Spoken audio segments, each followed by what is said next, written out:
First thing I want to clarify and sort of give you an idea of the concepts that we're talking about today is the fact of what happens with the loft in regards to sort of how this club face is working.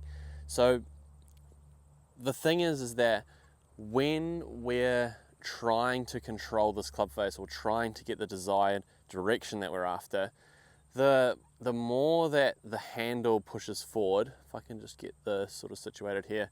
So if we look at the T sort of as a guide here, I'll bring it a bit closer to the camera. So if we look at the T as a guide here, the further that I push my hands forward, the more the T wants to point out to the right. So if I'm going to ask you sort of what's going to happen with that ball flight there, like, yeah, we got our hands forward, and so in regards to sort of the loft, it's getting a lot less. But in regards to the club face angle, it's pointing more towards out to the right.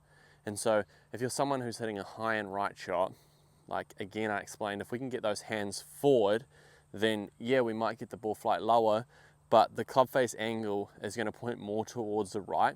So any amount that we get this club shaft leaning forward, the club face angle is going to point more open, more out to the right for a right-handed golfer. And so in your case, again, like if we're trying to add a bit less loft at impact, it's going to start to open up the club face. And so the opposite of that is true as well. When we add loft to the golf club, and therefore when we're hitting the golf ball, that's going to create a pattern that starts to close the club face. And so in your swing, we have the club face in what we so call like a neutral position there, but in regards to the amount of speed that you're generating, like I really don't think that would be considered neutral or what's going to work for you. And like again, if you had that club face position in your swing and you were hitting it straight and the desired trajectory, then okay, that's fine to have your club face position of where it's at. But the thing is that you're not, right? So we need to find a way to be able to create that impact position that we're looking for. And so obviously we're trying to get a little bit more shaft lean at impact to sort of present a bit less loft at impact, and therefore the ball will come out lower. But again, we want to try to get rid of this flippy motion. But if I was coming down to hit a golf ball and my club face was wide open, I'm going to have to flip it to square it up. Now obviously yours is not wide open, but it's definitely more towards the open sides of things. And so like if I get my club face into this position here, so more of a stronger position, if I get my club face into more of a stronger position and I have that same flippy release, well, where do you think the golf was going to go when I have that flippy release and I've strengthened up my club face? The golf was going to go starting way out to the right, to the left, it's going to go further to the left. And so for your particular case, what I would imagine that starts to happen when we start to work on this grip, which I will explain shortly, is that because the club face is going to now be a little bit more towards toe down, so if we looked at the grooves on the club, they're pointing more down towards the ground. If we got you into that position there, you will soon start to realize, because you're a decent golfer, that I can't have this flippy release anymore because now my ball flight's going more towards the left. And so the amount that we do it depends on sort of how the reaction of the ball flight is going to come out. I'll give you some sort of reference points on how much we're going to do it and work on it from there. So you're going to start to strengthen up that club face, and then if you have that flippy release, it's going to start to go left, and well, that's when we're going to start to more progressing in towards how we can change that release pattern in order to change the loft at impact, essentially. Because again, like I think our focus needs to be on the direction at the moment, not to say that we can't get to lowering that ball flight, but like for that right high miss, I mean, it's more so just the club face is just a little bit too open, then we'll see where it goes from there. So the reason why we're trying to strengthen up this club face is so that you can just hold it off, or you don't need to have this flippy release to make the golf ball go straight anymore. You can sort of start to get rid of that release pattern. But again, that may come in the second stages of our coaching here. So if we get that high and right shot, at the moment your club face angle is just pointing out too far to the right when you make contact with the ball. And so by strengthening it up, by changing the grip, that's going to allow during the entire swing this club face to be a lot more stronger, so grooves pointing more towards the sky, more towards the ground in this position here, and then hopefully more towards square at impact. So it's going to increase the chances of you hitting a straighter shot, because at the moment it's coming down what we would consider neutral, but for your case it's probably more towards the open side because of how much speed you have. Then you have to have this flippy release, and like if you don't time it up good enough, well, the club face is going to be more towards open, and so that golf ball is going to go out to the right. So the main reason why you've got that high and right shot is just because that club face is coming in too open, right? So we need to find ways to add in those pieces of the puzzle in your golf swing to make this club face be a lot easier to square up and not come in pointing out towards the right, or i.e. the same thing as being open. And so we get to the point of what do we need to do? Again, I said wrist angles are good, forearm positioning is great. So those two things I would not consider working on at all.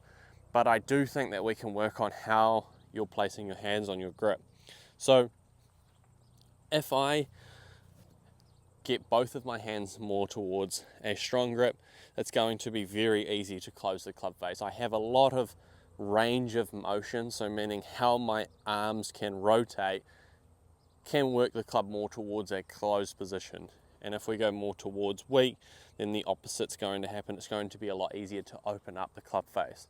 And so for your case, you're someone who struggles with closing the club face. So you present it when the club is presented at impact, the club face is too open. And so if we shift both of your hands more towards underneath the grip, then we're going to be able to find ways to make it a little bit easier to square up that club face. Now, as a reference point, I'm not sure what you sort of feel like you have in your knuckles or what you're looking at, but what I like to do is, so I would say that this is similar to what your grip looks like here at the moment. So looking down at that, I can see, say, 2 knuckles on the left hand and then about 1.5 on the right hand. As a reference point, I want you to see half a knuckle more on the left hand. So we're going to go more towards like 2.5 knuckles, close to 3 knuckles. I want you to send me through some pictures of you trying to do this and sort of getting it into the position that I'm looking for. And I'm just going to like judge it off how that changes the club face positioning in the swing. Because again, like there's so many nuances on how much we can do it. But as a reference point, as a guide, I want you to set up with your club straight like this. Have your normal grip and then focus on how many knuckles you can actually see. If you're just looking down at the grip, see how many knuckles you can see on that left hand, and just move it more towards around or underneath the grip to see another half or another full knuckle, so from 2.5 knuckles to 3 knuckles. And with the right hand, we're going to start to see less knuckles because our right hand is going more underneath the grip. We're not going to see as many knuckles. So if you can see 1.5 at the moment, I want you to start to see 1. And so it's just going to be a subtle movement of moving both of them the same amount underneath the grip. Okay, so again, I just want you to sort of get it into a position where the left hand looks like there's more of this back of the hand pointing towards the camera, and then this right hand I want to see a bit more of the palm facing upwards rather than the palm facing down towards the ground. And that way we're just going to increase the chances of you being able to square this club face up and therefore hit it straight to where your target is, right? Because again, like if we can get this direction sorted, I do think that there's a chance that the flight's going to come down with that as well. Again, if it doesn't, that's when we're going to work onto the release pattern there. And like, I'm not 100% sure on how you're going to react to this grip change.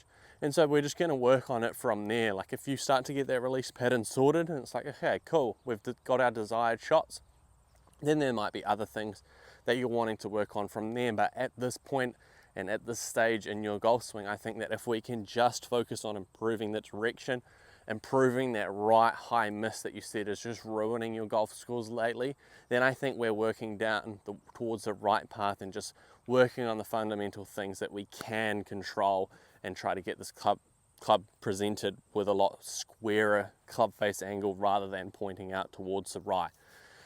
So just to recap, our main focus is the grip. Now the reason why we're changing the grip is to strengthen up the club face. Now why are we strengthening up the club face? Because you are someone, when we're hitting it out to the right, the club face is pointing out to the right.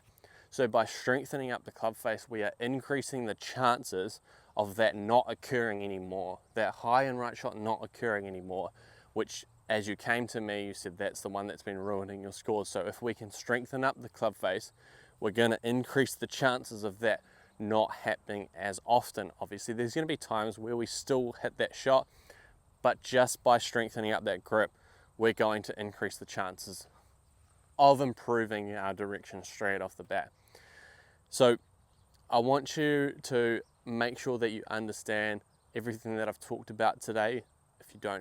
If you're not sure about any sort of topic that we've covered today, just let me know. I'm sort of just going off the basis of your understanding that you already have on what the club face does and all sorts of with the loft and shaft lean and whatnot. So again, if anything doesn't make sense, don't hesitate to reach out and I'll clarify those things for you. So we're just going to be working on the grip. It's the only thing that I want you to work on so that we can see the changes in how that club face is positioned and therefore see the changes in the ball flight. Your ball flight is going to be your biggest feedback, Oliver. Like, I'm not the one to say that this is 100% right. It's the ball flight that's going to come out, that's going to give you your validation on what you're working on is working you in the right direction. I appreciate you reaching out to me and I'm excited to start this journey with you, mate.